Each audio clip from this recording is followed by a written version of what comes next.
Hello everyone, welcome to my channel. नाश्ता करायचा म्हटलं की मनही भरावं आणि पोटही भरावं. काल घेतलेल्या शॉर्ट व्हिडिओनुसार एका भांड्यात 4 वाटी तांदूळ, थोडी मूग डाळ, थोडी मसूर डाळ, थोडे शाबू, थोडे पोहे, 1 वाटी उडीद डाळ, चिमूटभर मेथी, पाणी घालून 2 वेळा स्वच्छ धुवून घेतलं.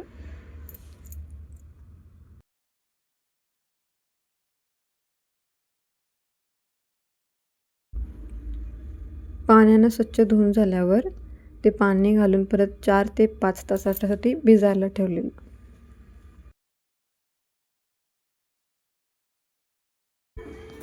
सहा तास ठेवल्यानंतर तांदूळ किती छान भिजलेले आहेत. आता हे आपण मिक्सरला छान वाटून घेऊया. वाटताना थोडं बारीकच वाटून घ्यायचं.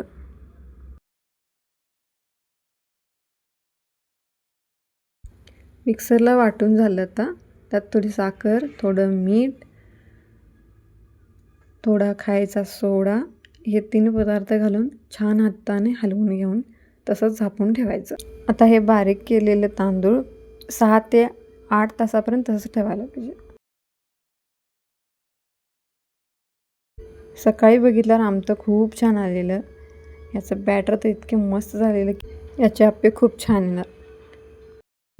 अप्पमच्या तव्यात थोडं थोडं तेल टाकून घ्यायचं आणि तयार असलेला बॅटर त्यामध्ये घालायचा. आता बघूया थोड्या वेळात अप्पे कसे निघतात.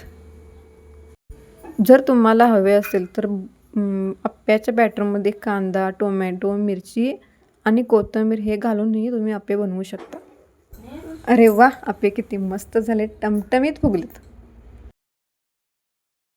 असे मस्त अप्पे फुगायचे असतील तर त्यासाठी एक टिप की तांदूळ भिजत घालताना त्यावर चिमूटभर मेथी घातली की अप्पे हिवाळ्याच्या दिवसातून खूप छान फुगतात.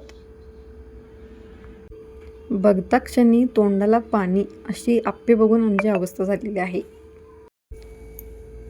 तुम्ही पण अप्पे वगैरे करताना मेथी टाकून ट्राय करून बघा आणि ते पण अप्पे कसे झालेत मला कमेंटमध्ये सांगा. आजचा व्हिडिओ तुम्हाला कसा वाटला नक्की कमेंट करा आणि माझ्या चॅनलला सबस्क्राईब करा. थँक्यू. आणखी अशा खूप साऱ्या रेसिपी मी माझ्या चॅनलवर अपलोड करणार आहे, तर तुम्ही नक्की बघा आणि त्याच्या व्हिडिओला लाईक करा, चॅनलला सबस्क्राईब करा.